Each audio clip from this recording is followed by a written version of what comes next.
It's funny how the eyes of someone who's been inside the industry for a long time can become clouded. I can talk for ages about the Boeing 737, the engine's landing gear avionics, and not even think about the question someone who doesn't understand all this might ask. Why is the Boeing 737 called Boeing 737? And all its brothers, the 707, 747, 787, where did all these numbers come from? Let's find out. Hello aviators, Sky here, and today we'll have a lot of Boeings and a lot of 7s. To understand why this happened, we need to, yes, leap into the past. The easiest question is the first one, where the actual name Boeing came from.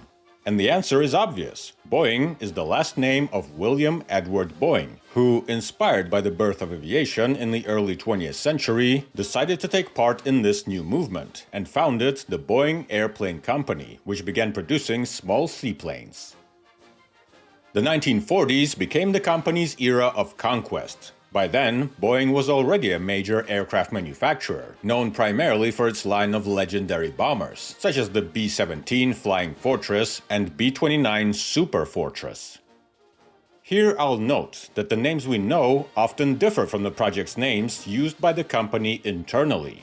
For example, the Model 344 designation referred to the Sea Ranger Flying Boat project, the Model 345 to the B-29 bomber, and the Model 367 to the C-97 Stratofreighter transport. When the company was small and had only a few projects, this didn't bother anyone.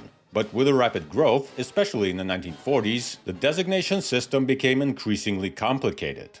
Boeing itself could sort this out, but customers were already getting confused and it irritated them. And we know better than to irritate the people who pay you.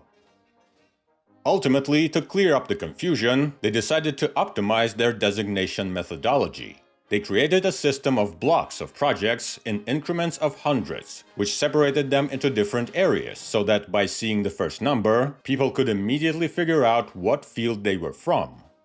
Aircraft were assigned a large block of numbers, from 1 to 500. Numbers starting with 500 were assigned to aircraft engine projects. Yes, Boeing made aircraft engines, don't be surprised. Numbers starting with 600 were assigned to missile projects. For example, the Model 600 and its siblings gave rise to the Boeing CIM-10 Beaumark anti-aircraft missile. Then came the B-47 bomber. It was a large, long-range aircraft with swept wing and jet engines in nacelles. Its introduction became a major stepping stone for Boeing into the future of civil aviation. The fact is that Boeing was primarily a military manufacturer at the time and had a limited presence in the civilian sector, dominated by Douglas. Boeing found it very difficult to compete, but the jet aviation revolution already sweeping the globe offered them an opportunity to break into the civilian market.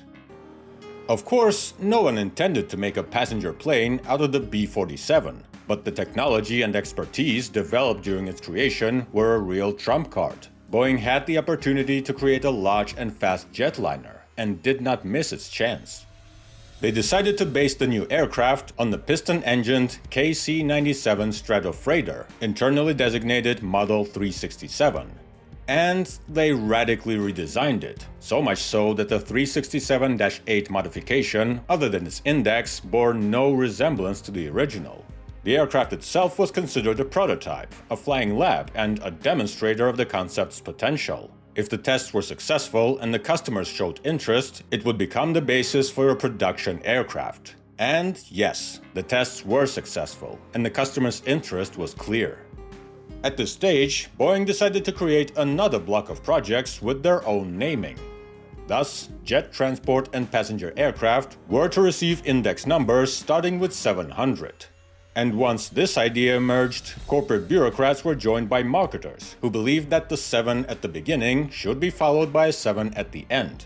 700, 701, or 705 sounded a bit boring, but 707 would be more memorable.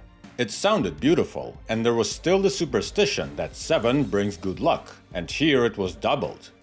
That's what they decided. All the models in this line will have an index starting and ending with 7, and only the number in the middle will change.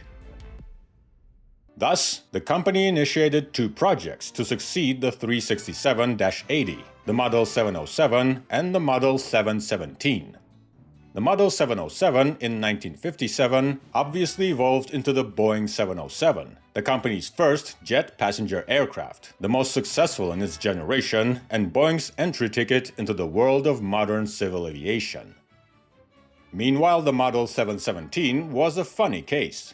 An attentive viewer might wonder, what on earth was a Boeing 717 in the 1960s? I'll repeat, the 700 designation was originally intended for passenger and transport jets. The Model 717 was specifically a transport and tanker. Internally, it carried this index, but when it was transferred to the Air Force, it was renamed to comply with military standards. The world knows the Model 717 as the C-135 Stratolifter, a transport, and the KC-135 Stratotanker, an aerial refueling aircraft. For this very reason, Boeing's civilian airliner lineup never saw an aircraft with the Boeing 717 index at the time. The number was simply taken, so the Boeing 707 was followed in 1963 by the Boeing 727 Trijet, which was also quite successful. In 1967, the Boeing 737 took to the skies, and its success, I think, goes without saying. Over 12,000 aircraft have been produced, and several generations later they're still in production. Oh, and here's another detail that might confuse the average person. Many aircraft models have a modification number, for example, Boeing 737-500 or Boeing 747-400. These numbers can be used to identify the version, generation, dimensions, and so on. Moreover, the numbers are sometimes abbreviated, replacing the second 7 with the first digit of the modification number. So if you see something like Boeing 738, don't be surprised. It's actually a 737-800. So here we are in the late 1960s, and Boeing bureaucrats are faced with a new challenge. The world is on the threshold of the supersonic era, with barriers being broken by the European Concorde and the Soviet Tu-144. Boeing is pursuing its project under the internal designation Model 733, but it doesn't want to launch it under that name. Their airliner is so groundbreaking, so epic, and so different from all others that it needs a new index, one that emphasizes its breakthrough while maintaining continuity with its predecessors. Thus, the world learned of the Boeing 2707 project, a successor to the Boeing 707, but one that seems to be from a science fiction future. Furthermore, there are theories that the initial 27 hinted at its speed, Mach 2.7, or 2.7 times the speed of sound. I won't delve into the philosophy of speed and marketing, as the aircraft, let's say, wasn't a success. The prospects of supersonic passenger flights quickly became dim, and the project was shut down. The Boeing 2707 was never born. But the company didn't disappoint aviation enthusiasts, and in 1969 launched the Queen of the Skies, a gigantic double-decker aircraft that ushered in a new era of wide-body airliners. Despite this breakthrough, however, they decided not to play with indexes, and simply gave the plane the next serial number. The Queen of the Skies is the Boeing 747.